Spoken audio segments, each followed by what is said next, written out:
নমস্কার। এতক্ষণে আপনারা সবাই জেনে গেছেন যে ইসরায়েল এবং আমেরিকার যৌথ অ্যাটাকে ইরানের সর্বোচ্চ নেতা এবং ধর্মগুরু আলী খামেনির মৃত্যু ঘটেছে 28শে ফেব্রুয়ারি। তো এই বিষয়ে ইরানের লোকজন তো খুব খুশি। ওনারা তো ওখানকার লোকজন তো আমেরিকা এবং ইসরায়েলকে ধন্যবাদ জানাচ্ছে, পার্টি করছে, অ্যালকোহল পান করছে এবং নাচ গান করছে, খুব খুশি ওরা। কিন্তু আপনি যদি উল্টো দিকে দেখতে যান, ভারতীয়, বাংলাদেশি, পাকিস্তানি এবং বিভিন্ন মুসলিম কান্ট্রির লোকেদের মধ্যে, তাহলে তারা কিন্তু শোক পালন করছে। এবং লখনৌ, কাশ্মীর, এখানে তো রীতিমতো প্রোটেস্ট চলছে ভারতের মধ্যে, মানে ব্যাপক আকৃতি ধারণ করেছে প্রোটেস্টগুলো। তাহলে এই বিষয়গুলি লক্ষণীয়। যখন ভারতের মধ্যে পেহেলগাম অ্যাটাক হয়, কাশ্মীরি পণ্ডিতদেরকে মারা হয়, মুর্শিদাবাদের ধুলিয়ান শামসেরগঞ্জে হামলা হয়, আরও অনেক রকমের জিনিস আছে, মন্দির ভাঙা, মূর্তি ভাঙা, তারপরে হিন্দুদের উপরে অ্যাটাক হয়, এগুলো তো হতেই আছে।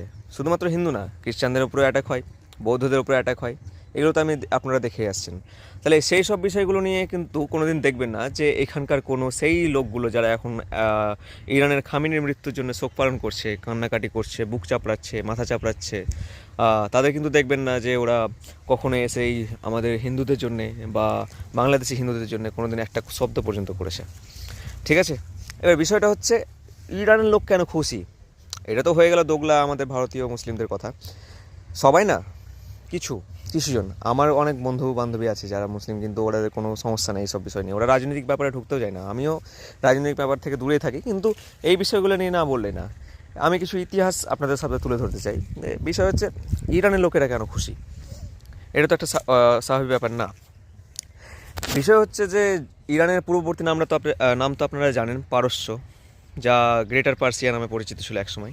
কিন্তু 700 এবং 800 দশকে যখন ওখানে মুসলিম পরাক্রম ভারী পড়লো এবং সমৃদ্ধশালী একটা উন্নত অর্থনৈতিকভাবে, সামাজিক দিক থেকে এত সুন্দর একটা রাজনৈতিক ক্ষমতা সম্পন্ন পার্সিয়াকে যখন ইনভেশন করা হলো, বা মুসলিম ইনভেশনের দ্বারা ইসলামিক কান্ট্রিতে পরিণত করা হলো, হ্যাঁ, তখন থেকেই ব্যাপারটা পরিণত হতে শুরু করলো আলাদা দিকে। যেমনটা পুরোপুরিভাবে মুসলিম শাসন, শরিয়া ল কায়েম করা।